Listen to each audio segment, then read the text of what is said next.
Indian സിനിമയ്ക്ക് ശ്രദ്ധേയമായ സംഭാവനകൾ നൽകിയ വിഖ്യാത സംവിധായകനാണ് ശ്യാം ബെനഗൽ. ചലച്ചിത്ര സംവിധായകനും തിരക്കഥാകൃത്തുമായ അദ്ദേഹം ഇന്ത്യയിൽ സമാന്തര സിനിമാ സംസ്കാരത്തിന് തുടക്കം കുറിച്ചവരിൽ ഒരാൾ കൂടിയാണ്.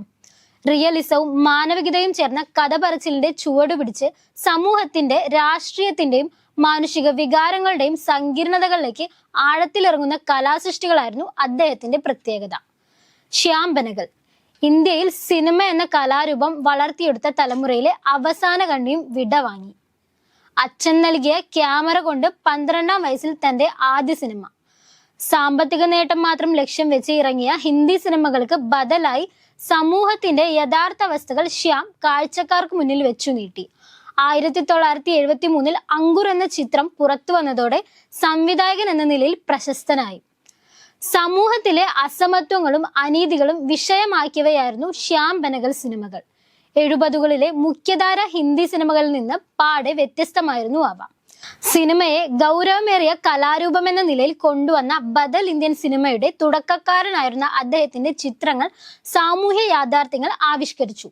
ജാതിയും ലിംഗഭേദവും ഫ്യൂഡലിസവും അധികാര ദുർവിനിയോഗവും പുരുഷാധിപത്യവും പാർശ്വവൽക്കരിക്കപ്പെട്ട സ്ത്രീകളുടെ ജീവിതം ബെനഗൽ സിനിമകളിൽ വിഷയമായി.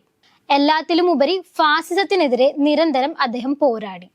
മന്ദൻ, നിശാന്ത്, ഭൂമിക, ത്രികാൽ, ഹരിഭാരി തുടങ്ങിയ ചിത്രങ്ങളിലൂടെ ആഖ്യാനത്തിൽ റിയലിസ്റ്റ് രീതി പിന്തുടർന്ന് ബെനഗൽ ലോകം ആദരിക്കുന്ന ഇന്ത്യൻ ചലച്ചിത്രകാരനായി മാറി.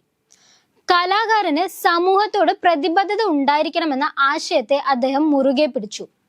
ഒരു കാലത്ത് സമാന്തര സിനിമകൾ നിർമ്മിക്കാൻ പാടുപെട്ട അദ്ദേഹം അത്തരം സിനിമകൾ നിർമ്മിക്കാൻ പണം ലഭിക്കാതെ വന്നതോടെ ടെലിവിഷൻ സീരിയലുകളും സംവിധാനം ചെയ്തു.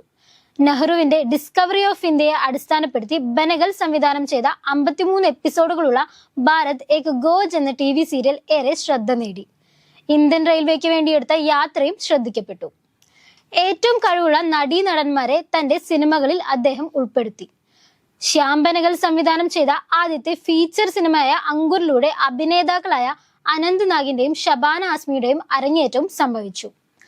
പത്മശ്രീ, പത്മഭൂഷൺ, ദാദാ സാഹേബ് ഫാൽക്കെ പുരസ്കാരങ്ങളടക്കം 18ഓളം ദേശീയ പുരസ്കാരങ്ങൾ നൽകി രാജ്യം അദ്ദേഹത്തെ ആദരിച്ചു. കാലത്തെ അതിജീവിക്കുന്ന സിനിമകളാണ് 70കൾ മുതൽ ശ്യാം ബെനഗൽ ചെയ്തതെല്ലാം. സിനിമകൾക്കും അപ്പുറം നിരവധി ചലച്ചിത്രകാരന്മാരെ സ്വാധീനിക്കാനും ബെനഗലിന് സാധിച്ചു. ചലച്ചിത്ര രംഗത്തെ രൂപപ്പെടുത്തുകയും നവീകരിക്കുകയും ചെയ്ത സംവിധായകനായി കാലം അദ്ദേഹത്തെ ഓർക്കും. വൃക്ക സംബന്ധമായ അസുഖത്തെ തുടർന്ന് മുംബൈയിലെ സ്വകാര്യ ആശുപത്രിയിൽ ചികിത്സയിൽ തുടരുന്നതിനിടെ തിങ്കളാഴ്ച വൈകിട്ട് 6:30 ശ്യാം ബെനഗലിന്റെ അന്ത്യം. 90 വയസ്സായിരുന്നു. മകൾ പ്രിയ ബെനഗൽ മാധ്യമങ്ങളോട് മരണവിവരം സ്ഥിരീകരിച്ചു. ഇന്ത്യൻ ഗ്രാമീണ ജീവിതത്തെയും ചരിത്രത്തെയും പശ്ചാത്തലമാക്കി മനുഷ്യാവസ്ഥകളുടെ ഭിന്ന ഭാവങ്ങൾ ആവിഷ്കരിച്ച പ്രിയ സംവിധായകന് വിട. ശ്യാം ബെനഗലിന്റെ വിയോഗം എന്നത് ഒരു കാലഘട്ടത്തിന്റെ അവസാനം കൂടിയാണ്.